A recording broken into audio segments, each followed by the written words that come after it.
മാണിക്കപ്പറമ്പിലെ 2 യുവാക്കളുടെ ജീവൻ അപകടത്തിലാണ്. ആ വീഡിയോ നിങ്ങളുടെ ഫോണിലേക്ക് വന്നിട്ടുണ്ടെങ്കിൽ ആ വീഡിയോ നിങ്ങളൊന്ന് ഷെയർ ചെയ്യണം നിങ്ങളുടെ കോൺടാക്ട്സിൽ. ഓക്കെ, അപ്പൊ ഇതിന്റെ ഒരു ചാരിറ്റി വീഡിയോ ഉണ്ട്, നിങ്ങൾ എല്ലാവരും ഒന്ന് ഷെയർ ചെയ്യണം. അപ്പൊ നിങ്ങളുടെ ഫോണിലേക്ക് ആ വീഡിയോ വന്നാൽ ആ വീഡിയോ ഒന്ന് ഷെയർ ചെയ്തിട്ട് സഹായിക്കും. നിങ്ങളുടെ ഫോണിലേക്ക് ആ വീഡിയോ വന്നാൽ ആ വീഡിയോ ഒന്ന് ഷെയർ ചെയ്ത് നിങ്ങളുടെ ഫോണിലേക്ക് ആ വീഡിയോ വന്നാൽ ആ വീഡിയോ ഒന്ന് ഷെയർ ചെയ്ത് സഹായിക്കും. ഫോണിലേക്ക് വന്നാൽ ആ വീഡിയോ ഒന്ന് ഷെയർ ചെയ്തിട്ട് സഹായിക്കണം. നിങ്ങളുടെ ഫോണിലേക്ക് വന്നാൽ ആ വീഡിയോ ഒന്ന് ഷെയർ ചെയ്ത് സഹായിക്കണം. വീഡിയോ ഒന്ന് ഷെയർ ചെയ്ത് സഹായിക്കണം കേട്ടോ. മാക്സിമം ആളുകളൊക്കെ ഒന്ന് ഷെയർ ചെയ്ത് സഹായിക്കാൻ വേണ്ടി നമ്മളൊരു ചാരിറ്റി വീഡിയോ ചെയ്തിട്ടുണ്ട്. അത് നിങ്ങളുടെ ഫോണിലേക്ക് വന്നാൽ ആ വീഡിയോ ഒന്ന് മാക്സിമം ആളുകൾ ഷെയർ ചെയ്തൊന്ന് സഹായിക്കും. 2 ജീവൻ രക്ഷപ്പെടുത്താൻ അവസാന പ്രതീക്ഷയോടുകൂടി ഇറങ്ങിയതാണ്. ഈ 200 രൂപ ചാലഞ്ച് വീഡിയോയിൽ നിങ്ങൾ പങ്കാളിയാണ്.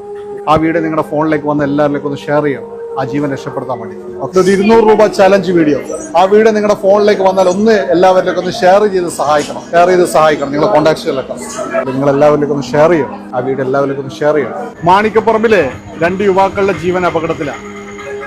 ഒരു 200 രൂപ ചാലഞ്ചിന്റെ ചാരിറ്റി വീഡിയോ ചെയ്തിട്ടുണ്ട്. ആ വീഡിയോ നിങ്ങളുടെ ഫോണുകളിലേക്ക് വന്നാൽ നിങ്ങളുടെ എല്ലാ കോൺടാക്ട്സുകളിലേക്ക് ആ വീഡിയോ ഒന്ന് ഷെയർ ചെയ്ത് പരമാവധി 200 രൂപ ചാലഞ്ച് ഒരു 10,000 പേരിലേക്ക് എത്തിക്കാനുള്ള ഒരു സംവിധാനം ഉണ്ടാക്കി തരണം. മാണിക്കപ്പറമ്പിലെ 2 യുവാക്കളുടെ ജീവൻ അപകടത്തിലാണ്. ആ വീഡിയോ നിങ്ങളുടെ ഫോണിലേക്ക് വന്നാൽ ആ വീഡിയോ ഒന്ന് എല്ലാവരിലേക്കും ഒന്ന് ഷെയർ ചെയ്ത് സഹായിക്കണേ. എത്രയും പെട്ടെന്ന് സർജറി നടന്നില്ലെങ്കിൽ ആ 2 ജീവനും മരണത്തിലേക്ക് പോകാനുള്ള സാധ്യത ഏറെയാണ്. അതുകൊണ്ട് നിങ്ങളോട് റിക്വസ്റ്റ് ചെയ്യാണ്, ആ വീഡിയോ നിങ്ങളുടെ മുന്നിലേക്ക് വന്നാൽ ആ വീഡിയോ നിങ്ങളുടെ എല്ലാ കോൺടാക്ട്സുകളിലേക്ക് ഒന്ന് ഷെയർ ചെയ്ത് എന്തെങ്കിലും ഒരു ഭാഗം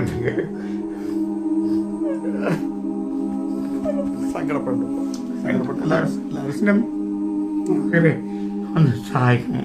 എല്ലാവരും സഹായിക്കും, നിങ്ങൾ സങ്കടപ്പെടാതിരിക്കട്ടോ. ഇപ്പൊ പറഞ്ഞത് എന്റെ ഭാര്യയാണെങ്കിലും മരണപ്പെട്ടു, എന്റെ മകനും ഈ ഒരു അവസ്ഥയിൽ ഞങ്ങളെ കൈവിടല്ലേ എന്ന് പറഞ്ഞ് ഈ ഉമ്മ വളരെ വേദനയോടുകൂടി നമ്മളോട് സഹായിക്കും. ഇല്ല, നിങ്ങൾ എന്തിനാ സങ്കടപ്പെടുന്നത്? ഈ പുണ്യ നാളില് നിങ്ങൾ നിങ്ങളെ മോന്റെ വേദന പറയുമ്പോൾ കാണുന്ന ആളുകൾ സഹായിക്കും കേട്ടാ. നിങ്ങളെ കൊണ്ടാവുന്ന പോലെ നിങ്ങളൊരു കിഡ്നി കൊടുത്ത് നിങ്ങളെ മോനെ രക്ഷിക്കാൻ ശ്രമിച്ചില്ലേ? നിങ്ങൾ ആരും ഈ സങ്കടം കാണാതെ പോലെ പ്രിയപ്പെട്ടവരെ, പറ്റുന്ന സഹായങ്ങൾ ചെയ്ത് ഈ വീഡിയോ മാക്സിമം ആളുകളിലേക്ക് ഒന്ന് ഷെയർ ചെയ്യണേ.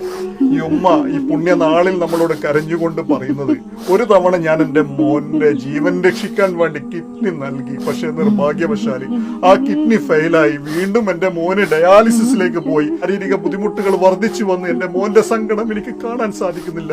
ഒരു നേരം പോലും ദാഹം മാറി വെള്ളം കുടിക്കാൻ സാധിക്കാതെ എന്റെ മോൻ അനുഭവിക്കുന്ന വേദന എനിക്ക് പറയാൻ സാധിക്കുന്നില്ല.